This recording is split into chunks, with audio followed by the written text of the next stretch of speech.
اسلام کے اندر، دین کے اندر، چاہے وہ عمل سہارے سے بھی مبنی ہو، اللہ کے ہاں وہ عمل قابل قبول ہے۔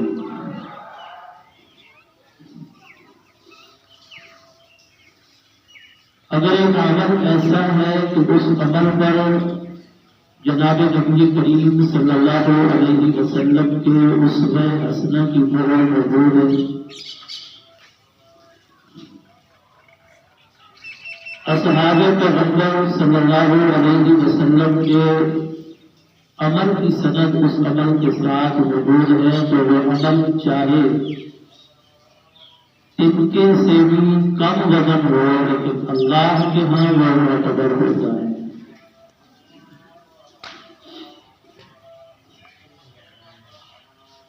اس کی وجہ یہ ہے انسانیت کی رہنمائی کے لیے، رہبری کے لیے، صراط مستقیم پر انسانیت کو لانے کے لیے احکامات اور تعلیمات، قواعد، اصول اور ضوابط جو براہ راست اللہ سے لے کر مخلوق کو دیتے ہیں، وہ انبیاء کی جماعت ہے۔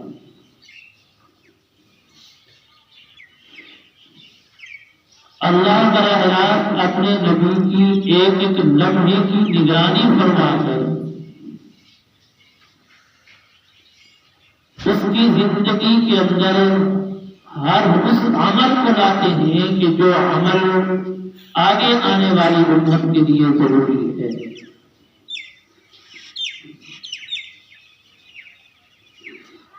یہاں تک کہ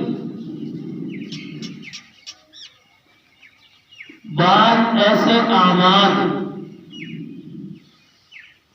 جن کو انسانیت کے معاشرے کے اندر، انسانیت کی عقل و دماغ کے اعتبار سے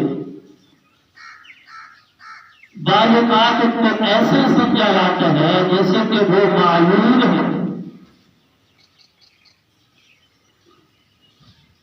حالانکہ حقیقت کے اندر وہ معلوم ہوتی نہیں ہے۔ اللہ اپنے نبی سے بعض اوقات وہ اعمال بھی صادق کروا کر آنے والی امت کی رہنمائی فرماتے ہیں، جیسے کہ نماز اللہ تبارک و تعالیٰ کی عبادت ہے۔ خود حضور نبی کریم صلی اللہ علیہ وسلم کا یہ فرمان بخاری شریف کی پہلی روایت، جسے حدیث جبرائیل امین بھی کہا جاتا ہے، حضور نبی کریم صلی اللہ علیہ وسلم نے ارشاد فرمایا کہ تم نماز ایسے پڑھو جیسے کہ تم اللہ کو دیکھتے۔ اگر تمہاری یہ کیفیت نہ بن پائے تو کم از کم یہ کیفیت ضروری ہونی چاہیے کہ تمہیں اللہ نے کہا ہے۔ سوال یہ ہے کہ اس امت میں سے شاید یہ کسی کی قسمت کے اندر، مقدر کے اندر، وقت کے اندر یہ کیفیت نماز کے اندر طاری ہو پائی ہے یا نہیں ہو پائی، ہوگی یا نہیں ہوگی، مگر یقیناً ہم سب کا ایمان ہے کہ جناب نبی کریم صلی اللہ علیہ وسلم کی یہ کیفیت ضرور ہوتی ہے۔ اور یہی وجہ ہے جناب نبی کریم صلی اللہ علیہ وسلم نے نماز کے اندر،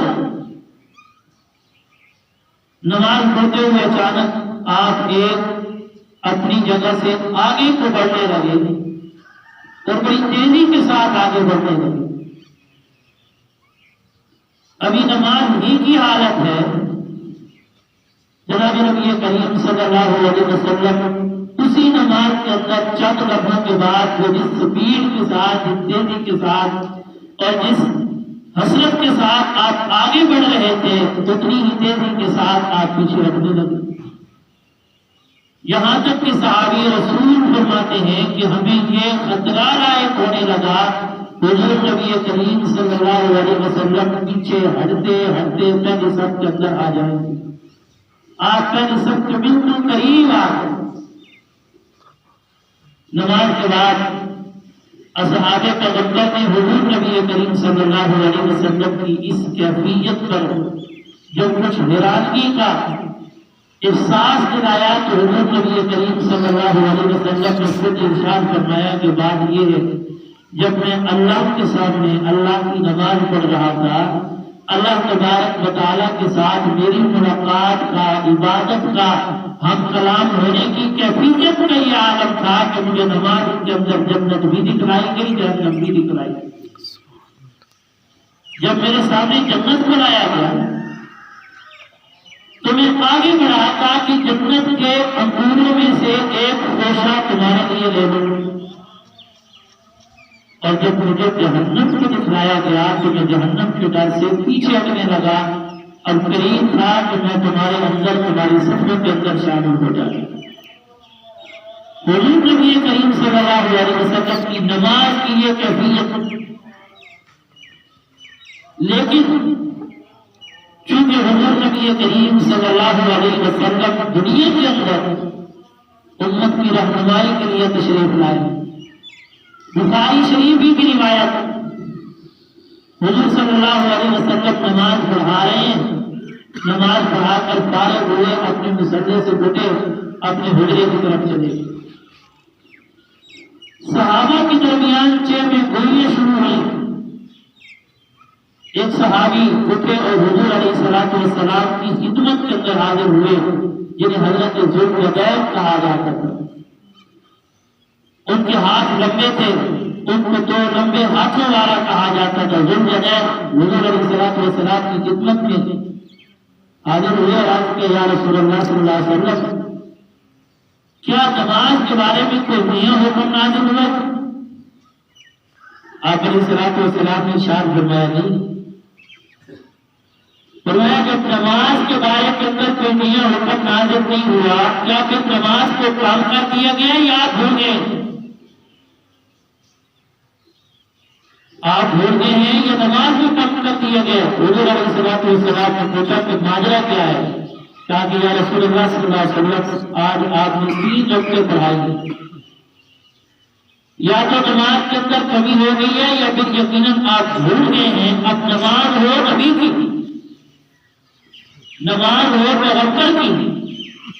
اور نماز پیغمبر کی کیفیت یہ ہوتی ہے کہ اس کیفیت کو دیکھ کر اللہ تبارک و تعالیٰ اپنے نبی کو کہیں کہ اپنی اس عبادت کے اندر کچھ کمی کرو, اور کیفیت یہ ہو کہ وہ اللہ کے ساتھ مسلسل ہم کلام رکھتے ہیں. کیفیت یہ ہے کہ نماز ہی کے اندر اللہ جنت بھی دکھلا رہے ہیں جہنم بھی دکھلا رہے ہیں. اب اس نماز ایسی نماز کے اندر حضور نبی کریم صلی اللہ علیہ وسلم کو بھول جانا, ایک وقت کا رہ جانا,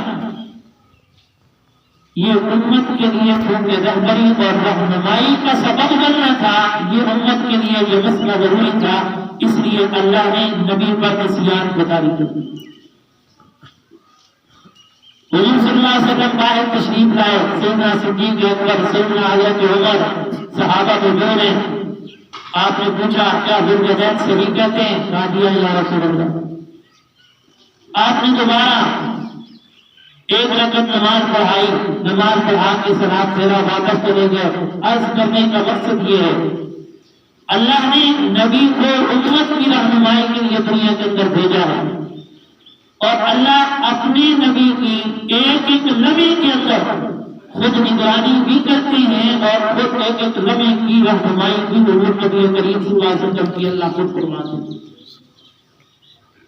جب اللہ اپنے نبی کی براہ راست رہنمائی فرما رہے ہیں, براہ راست تعلیمات اور احکامات اپنے نبی کو عطا کر رہے ہیں, اور پھر نبی کا کام کیا ہے کہ وہ تمام احکامات اور تعلیمات امت تک پہنچانا ہے, امت کو دینے ہیں وہ دین, وہ علم جو اللہ تبارک و تعالیٰ کی طرف سے حضور نبی کریم صلی اللہ علیہ وسلم کو دیا گیا. اگر آپ یہ کہے کہ اللہ کا جو اللہ نے دین, اللہ کی تعلیمات اور احکامات جو جناب نبی کریم صلی اللہ علیہ وسلم کو ملی تھی اللہ کی طرف سے، آپ نے اپنی عمر مبارک کے اندر وہ تمام علم، تمام تعلیمات، تمام احکامات شاید امت تک نہیں پہنچا سکے تو یقیناً یہ حضور نبی کریم صلی اللہ علیہ وسلم کی ذات کی گستاخی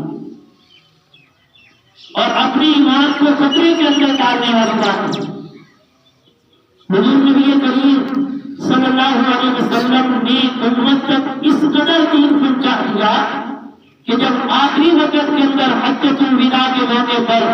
اصحاب پیغمبر کے سامنے حضور نبی کریم صلی اللہ علیہ وسلم نے صحابہ سے پوچھا،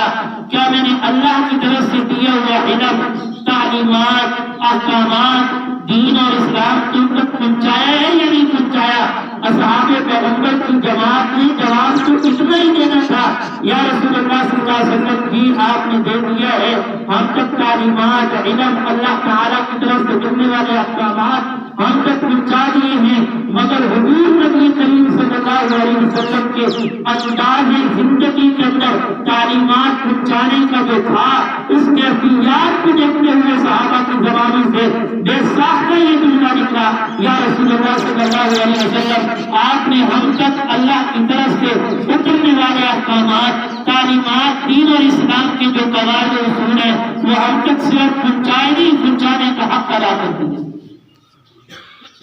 اور حضور نبی کریم صلی اللہ علیہ وسلم کی ذات اور صفات کو اگر دیکھا جائے، آپ کی ایک صفت قرآن کریم کے اندر اللہ نے یہ بھی بیان فرمائی، حریص علیکم، اللہ فرماتے ہیں کہ یہ جو نبی ہے نا، نبی جو تمہارے پیغمبر ہیں، تمہارے رسول ہیں، جن کا نام نامی اسم گرامی محمد صلی اللہ علیہ وسلم، یہ تم امت پر انتہا کرتے کہ حریص حرص کہتے ہیں کہ ایک چیز انسان کو حاصل ہے اور اس چیز کے حاصل ہونے کے باوجود، مکمل غلبہ ہونے کے باوجود پھر بھی ہر وقت، ہر لمحہ یہی اس کی کوشش، جدوجہد اور طلب رہتی ہے کہ میں اس چیز کے اندر آگے بڑھوں۔ حاصل ہونے کے باوجود علماء مفسرین نے لکھا ہے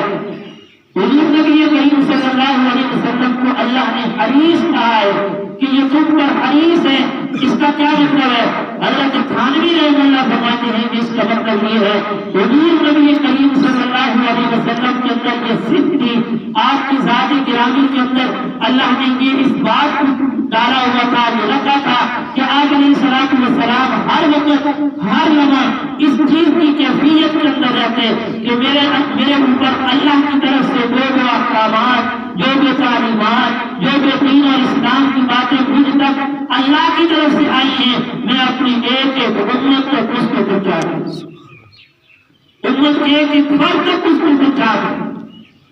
اور امت کی اس ایک ایک فرد تک پیغمبر علیہ السلام نے پہنچانے کے لیے یہاں تک کہ نہ کبھی یہ دیکھا کہ میں کافر کے دروازے پہ جا رہا ہوں، میں اپنے دوست کے دروازے پہ جا رہا ہوں، دشمن کے دروازے پہ جا رہا ہوں، غریب کے دروازے پہ جا رہا ہوں، یہودی کے دروازے پہ جا رہا ہوں، یا کسی سرکار کے دروازے پہ جا رہا ہوں۔ آپ نے اس چیز کو بھی مد نظر نہیں رکھا، آپ کے اندر پیغمبر علیہ السلام کے اندر اللہ کی دی ہوئی تعلیمات کو آگے پہنچانے کے اندر اس قدر طلب اور حرص تھی کہ آپ یہ چاہتے تھے کہ میرا ایک ایک جملہ اللہ کی طرف سے جو میرے پاس امانت ہے امت تک پہنچے۔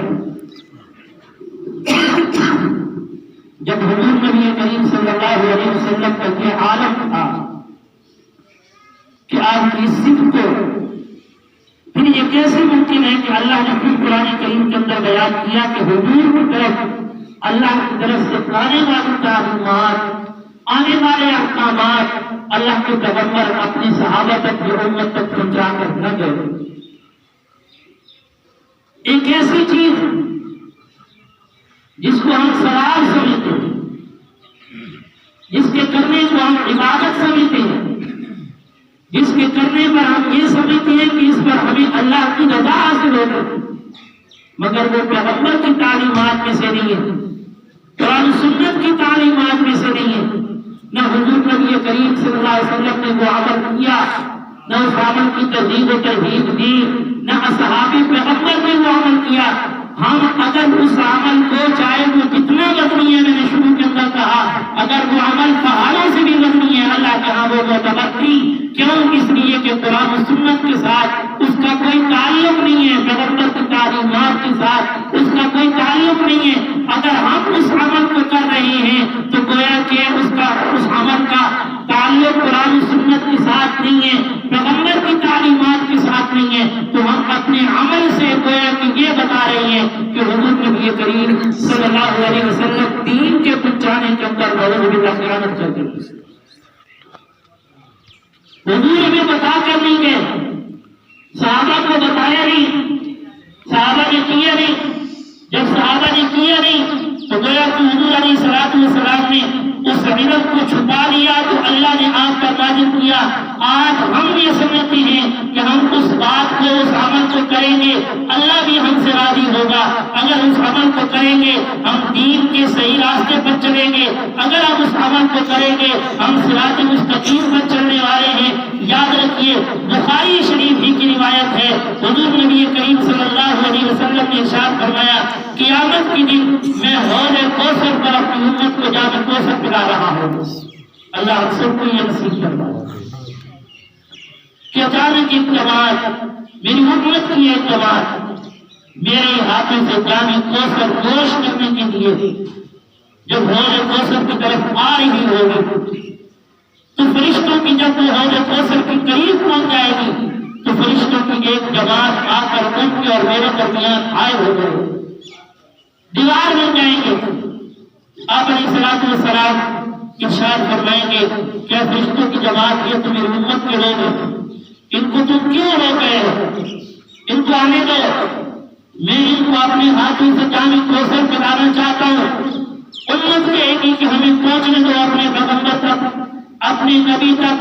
اپنے رسول تک، جن سے ہم پیار کرتے تھے، جن سے ہم عشق کرتے تھے، جس کے لیے ہم نے دن رات کے اندر پتہ نہیں کیا کیا جو تجربے اٹھائی ہیں، کوشش کی ہیں۔ آج وہ منظر آ پہنچا ہے کہ حضور نبی کریم صلی اللہ علیہ وسلم ہمارے سامنے ہیں، ہمیں دیدار کا موقع دیا جائے، حوض کوثر کا جام نصیب کیا جائے۔ حضور صلی اللہ علیہ وسلم نے ارشاد فرمایا، فرشتے آگے بڑھ کر عرض کریں گے، یا رسول اللہ صلی اللہ علیہ وسلم، آپ اپنی امت کی اس جماعت کو نہیں جانتے ہو، اس جماعت میں آپ کے چلے جانے کے بعد وہ تعلیمات جو اللہ نے آپ کو دی اور آپ نے امت کو دی، ان کو چھوڑ کر اپنی طرف سے اعمال شروع کر دیں۔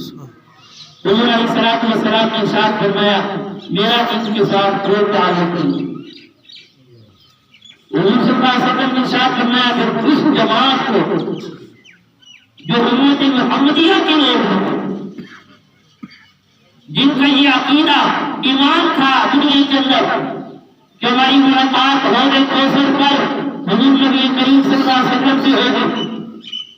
اور جو اس وقت بھی محشر کے میدان کے اندر اپنے پیغمبر کو پہچانتے ہوں گے، جام کوثر کی طلب لیتے ہوئے حوض کوثر کی طرف رواں ہوں گے، لیکن اللہ کے پیغمبر فرمائیں گے ان کا اور میرے ساتھ کوئی تعلق نہیں ہے۔ حدیث کے اندر آتا ہے، فرشتے اس جماعت محمدیہ کو حوض کوثر سے ہٹا کر پورے کو جہنم کے اندر گرا دیں۔ اللہم اغفرنا من جمیع المؤمنین والمؤمنات۔ یہ لوگ کون ہوں گے؟ یہ وہ لوگ ہوں گے جنہوں نے تعلیمات محمدیہ کے اندر ایسے اعمال کو اپنی طرف سے ڈال لیا اور ان کو دین سمجھ لیا، اسلام سمجھ لیا، اور ان پر ہی عمل کرنے کو وہ سب کی سمجھتے رہے۔ تو یاد رکھیے، دین صرف اور صرف وہ ہے جو حضور نبی کریم صلی اللہ علیہ وسلم نے جس پر عمل کیا، جس کی ترغیب و ترہیب دی، اصحاب پیغمبر نے جس پر عمل کیا۔ جو مہینہ اس وقت اسلامی چل رہا ہے، اس اسلامی مہینے کا نام رجب المرجب ہے۔ اس مہینے کے اندر عام طور پر ہمارے اندر ایک بہت بڑی غلط فہمی کے اندر ہم مبتلا ہیں۔ ایک بات کہی جاتی ہے، وہ یہ ہے کہ یہ مہینہ زکوٰۃ کا مہینہ ہے، اور پھر اس مہینے کے اندر بعض لوگ زکوٰۃ کا مہینہ کہتے بھی ہیں اور پھر زکوٰۃ نکالنا اپنے لیے لازمی اور ضروری بھی سمجھتے ہیں، اگر نہ نکالے اپنے کو گنہگار سمجھتے ہیں۔ اور پھر بعض لوگوں کا یہاں تک عقیدہ ہے کہ اگر اس زکوٰۃ والے مہینے کے اندر ہم نے زکوٰۃ نکال لی تو نکال لی، ورنہ پھر پورا سال زکوٰۃ دینے کی ضرورت نہیں ہے۔ پھر اگلے سال جب یہ زکوٰۃ والا مہینہ رجب کا مہینہ آئے گا تب زکوٰۃ نکالیں گے۔ یاد رکھیے یہ ایسی چیز ہے کہ جس کا تعلق نہ اسلام کے ساتھ ہے، نہ دین کے ساتھ ہے، نہ قرآن کے ساتھ ہے، نہ سنت کے ساتھ ہے۔ اگر ہم اس کو ثواب سمجھ کر اور اگر اس کے نہ آنے پر اپنے آپ کو گنہگار سمجھتے ہیں تو پھر یاد رکھیے یہ ایک ایسی چیز ہے جو ہم اپنے عمل سے کر رہے ہیں جس کا تعلق تعلیمات محمدیہ کے ساتھ نہیں ہے، بلکہ یہ وہ عمل ہے جس پر پکڑ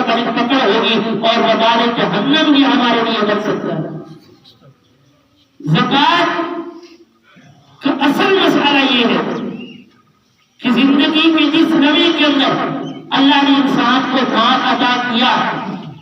اور وہ گھڑی، وہ مہینہ، وہ دن جس دن کے اندر وہ انسان 52 تولہ چاندی یا اس سے زائد کا ملکیت کا مالک بن گیا۔ اب جب وہ مالک بنا اب یہ دن اس کی زکوٰۃ کا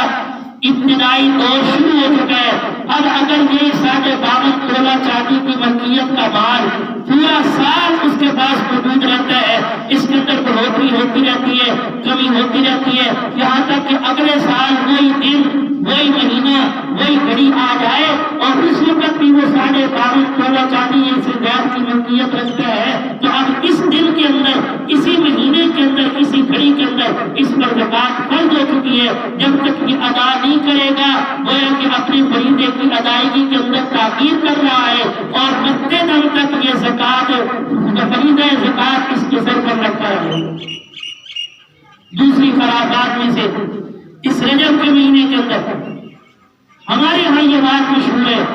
اگرچہ یہ مشہور روایت کے مطابق رجب کی 27 تاریخ کو میرے اور آپ کے آقا جناب محمد رسول اللہ صلی اللہ علیہ وسلم کو معراج کروایا گیا۔ یہ ایک ایسا واقعہ ہے